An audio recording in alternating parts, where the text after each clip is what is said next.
I was 14 and sitting in the back row of my math class at Lincoln Middle School in Boston, Massachusetts. It was a gray Thursday in late October, one of those chilly, overcast days where the fluorescent lights hum louder than usual. I remember because I had been counting down the minutes until lunch, mentally escaping the monotony of long division. "I need to use the restroom," I told my teacher, Mr. Donnelly, who barely looked up as he pointed toward the door and motioned to the wooden hall pass. It was a makeshift plank, carved with students' names from previous years, a kind of low-budget time capsule. I stepped into the hallway and stretched my legs, glad to be moving. The main floor bathroom was taped shut with a large wrinkled paper sign. Out of order. Please use upstairs or basement restroom. As I stood there deciding where to go, a man approached me from the stairwell. He looked out of place, older than a teacher, younger than a grandparent, probably mid-40s. Clean but casual. He wore a red windbreaker and jeans and had a wide, toothy grin that made me instinctively step back. "Hey there," he said in a warm tone. "Do you know where the nearest bathroom is?" I hesitated but answered quickly. "Yeah, either upstairs or downstairs." "Thanks, sweetheart," he said and walked toward the stairwell without asking any more questions. I didn't want to follow him upstairs. Something about his energy felt off. Too friendly, too smooth. So I headed for the basement restroom instead, the one that barely anyone used. The stairwell down was darker than the others. The walls were lined with old sports team photos and forgotten banners. I passed the unused locker rooms and opened the heavy restroom door. The light was off as usual. I flipped it on and stepped into the silence. I picked a stall in the middle, laid down some toilet paper on the seat, and sat. A second later, the fire alarm blared to life. That harsh, high-pitched wail filled the hallways. Great. A fire drill. First one of the year. I didn't know what to do. Technically, I was supposed to be outside with everyone else, but I figured I'd finish up and quietly sneak out after it was over. What were they going to do? Arrest me for peeing during a fire drill? Then the flashing white lights in the restroom started pulsing, syncing with the screech of the alarm. It was annoying but manageable until the bathroom door creaked open. I froze. I heard footsteps. Slow, deliberate. The sound of sneakers on tile echoed toward my stall. Then, silence. I looked down and saw a pair of shoes facing my stall door, motionless, not pacing, not searching, just standing there. I held my breath, and then I saw it, through that 1-inch crack in the stall door that every public bathroom seems to have. An eye, wide open, bloodshot, unblinking, staring right at me. Then came a chuckle, a low, breathy laugh that chilled me to the bone. I panicked. I wanted to scream, but my voice caught in my throat. The person, the man, dropped to his knees and ducked his head under the stall wall. It was him, the man from the hallway. He crawled in like a horror movie monster and lunged toward me, one hand clamping down over my mouth. "Shh," he whispered. "Don't struggle. Just relax." I kicked. I thrashed. I was in complete shock. This couldn't be real. This kind of thing didn't happen to people like me. Not in school. Not at my age. Then the fire alarm, still screeching, was drowned out by a voice. "Is anyone in here?" Principal Carter. My lungs erupted. I screamed through the man's hand. He panicked, pulled away, and threw open the stall door, just as Principal Carter reached it. The man shoved past him and ran out. Carter, though well into his 60s, tried to follow but gave up after a few steps. He turned back to me, his face pale and shocked. Then, without a word, he stepped forward and pulled me into a hug. It was the first time I ever saw him emotional. His eyes were glossy. "Come with me," he said. "Let's call your parents." I walked through the hallway shaking, red-eyed as fire drill protocol wrapped up outside.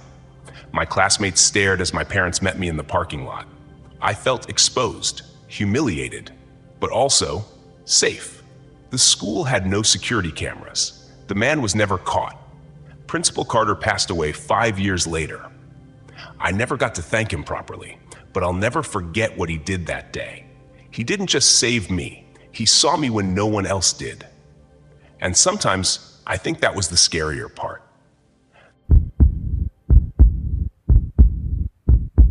It was the last Friday of May during my junior year at Cedar Ridge High School in Portland, Oregon. The sky was a brooding slate gray, the kind that made the afternoon feel like twilight. Rumor had it there would be a fire drill during third period. Word travels fast in school hallways, especially when it means skipping class. My friends, Matt, Brandon, and Trish, and I all had English together that period. None of us were particularly invested in schoolwork that late in the year.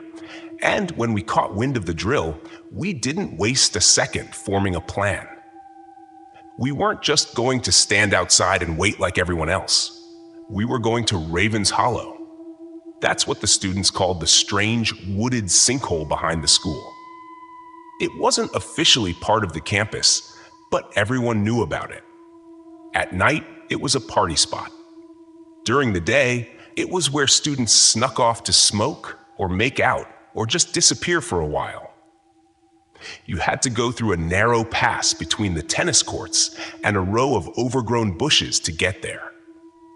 Once inside, you were surrounded by tall trees and a deep depression in the land that almost looked like nature itself was hiding something. We were giddy, not because of the fire drill, but because it felt like we were getting away with something. That rebellious thrill was enough to light us up before we even lit anything else. When the alarm finally rang, that shrill, glorious scream of temporary freedom, we were the first ones out the door. While everyone was funneling toward the front of the building, we slipped toward the back, moving quickly, but not enough to draw attention. We passed the basketball court, then the tennis courts, and slipped through the gap. Ravens Hollow welcomed us with a gust of cool wind. It was darker here. The trees were dense. The clouds hung low. It felt like we were a mile away from the school, even though we were only 100 yards out. We sat on a fallen log near the edge of the pit. Brandon pulled out his bag, and we started to smoke, laughing quietly, exchanging dumb jokes and stories. For a few moments, it felt perfect, free, young, reckless in a charming way. Then, I saw something, out past the tree line, maybe 20 or 30 feet away, partially obscured by some shrubs, a face, not a full body, just a pale, motionless face peeking through the branches, no expression, no blinking. I blinked. It was gone. I turned to Brandon. Dude, someone was just out there. He squinted. Where? I pointed. Behind that clump of brush, I swear I saw a face. Trish rolled her eyes. You're just high. I wasn't sure. I mean, maybe she was right, but something felt off. I felt watched. My chest got tight. Then Brandon suggested something truly stupid. Let's go to the shed. Now, the shed was a whole other level of creepy. An old, forgotten structure deeper in the woods, supposedly used decades ago to store maintenance equipment. Most students avoided it, even in daylight, but it had become something of a dare destination. I didn't want to go. The sky was darkening even more, and a few light droplets of rain had started to fall. But my protests fell on deaf ears. We walked deeper into the trees. Every branch that snapped beneath our shoes sounded amplified. I kept glancing behind me. I thought I heard footsteps that didn't match ours, but I couldn't be sure. The deeper we went, the heavier the air felt. Then we saw it. The shed loomed ahead like something from a found-footage horror movie. Its door was cracked open, and vines crept up the sides like nature was trying to bury it. Come on, Brandon said, pushing the door all the way open. It creaked loud enough to make my spine twitch. Inside was darkness. A few rays of light filtered through cracks in the warped wooden slats. There were broken crates, rusted tools, and something that smelled vaguely like mold and wet dirt. Then we heard it, squish, step. Something heavy moved in the corner. We all turned, and in the shadows, we saw a tall figure, completely still, barely visible. But there, we didn't say anything. We didn't scream. We just turned around and walked out. Fast. No one looked back until we were 10 feet away. Then, as if on cue, a bolt of lightning lit up the sky, and we all turned toward the nearest window of the shed. A face, pressed up against the glass, deformed. Not just a birth defect, something unnatural. One eye was lower than the other. The mouth seemed twisted and drooping. The skin looked wet and pale, like something that had been underground too long. It stared at us. I ran first. The others followed. We tore through the trees back toward Raven's Hollow, slipping on wet leaves and mud. When we got to the clearing, we stopped to catch our breath. Then Trish screamed. We looked up the hill, back toward the shed. Another figure was watching us. Just a face again. Different from the one in the shed. Closer, still, silent. Brandon said what we were all thinking. That's not the same guy. We sprinted back to school, our clothes soaked, our lungs burning. We ducked near the back entrance and waited for the drill to end like nothing had happened. We never told anyone. We never went back. And to this day, none of us can explain what or who we saw in Raven's Hollow. By the time I was a senior at Jefferson High School in Chicago, I had already built up a decent reputation, and not the good kind. I wasn't exactly a troublemaker, but let's just say authority, and I didn't always get along. My best friend, Alex, was the same way. We were curious, reckless, and always ready to push a boundary. So when we discovered a strange half-level beneath Building D, we knew it was only a matter of time before we checked it out. No one really talked about it. Not teachers, not students. But there was this odd little door tucked beside the janitor's closet, almost hidden behind a vending machine. It led down a narrow stairwell that stopped halfway to a basement that shouldn't have existed. The thing is, that door was always locked, except during fire drills. Because during drills, every door in the building unlocked automatically, including that one. So when the next fire drill came, we were ready. It happened during study hall, which was perfect. We slipped into the boys' bathroom in Building D and waited it out. The alarm rang, that familiar, blaring screech. We counted to 60, waited for the hallway to empty, and then made our move. Alex pushed aside the vending machine just enough for us to slip behind it. The door was already slightly ajar, as if it wanted to be found. We crept down the stairs. The air got colder with each step. There was a flickering, yellowish ceiling light that buzzed softly. We reached a small concrete landing. In front of us was another set of stairs that led further down into complete darkness. We hesitated, just for a second. Then Alex pulled out his phone and turned on the flashlight. "You ready?" he asked, clearly enjoying every second of it. "Let's do it," I said. We descended into the black. At the bottom, there was a door. Heavy, metal, with "Do Not Enter" stenciled across it in faded red paint. Of course, we opened it. It scraped along the floor with a scream, as if it hadn't been moved in years. It was heavy. We had to push together to get it open. The room inside was small, maybe 10 by 10 feet. Concrete walls, dust in the air. It smelled like old copper and mildew. But what stood out most wasn't the silence, it was the sound. A steady, metallic clicking, like something tapping against metal in rhythm. Click, click, click. It came from the corner. There was a vent, rusted and narrow, but big enough to maybe crawl through, if you had a death wish. The clicking came from within. We exchanged a look. Alex grinned. "Animal, you think?" I wanted to say yes, but something felt wrong. Too deliberate, too timed. Alex dared me to get closer. I pulled out my phone, leaned in, and aimed the flashlight toward the vent slats. Nothing. I crouched down, pressed my ear against the cold metal, and then I heard it. Breathing. Not like a machine, not like wind. Breathing. Wet. Close. Human.